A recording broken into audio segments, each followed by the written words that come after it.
Hi guys, ఈరోజు మనం restaurant style paneer మెజెస్టిక్స్ ఎలా చేసుకోవాలో చూసుకుందాం. అది కూడా చాలా సింపుల్ ఇంగ్రీడియంట్స్ వాడి.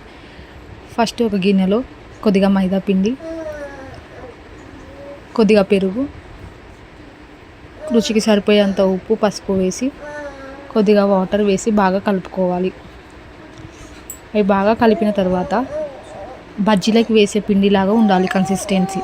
మనం ముందే కట్ చేసుకున్న పన్నీర్ ముక్కలు పొడుగుగా 2 ఇంచులు ఉండేటట్టు చూసుకోండి. సన్నగా తరగాలి. అవి అందులో వేసి బాగా కలిపిన తర్వాత పొయ్యి వెలిగించి కడాయి పెట్టి మనం మ్యారినేట్ చేసుకున్న పన్నీర్ ముక్కలని అందులో వేసుకోవాలి.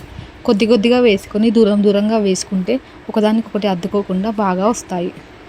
అవి బాగా వేయించిన తర్వాత కడాయి పెట్టి అందులో ఆయిల్ వేసి 2-3 పచ్చిమిర్చి చీలికలను, కొద్దిగా కరివేపాకు వేసి పెరుగు వేసుకోవాలి.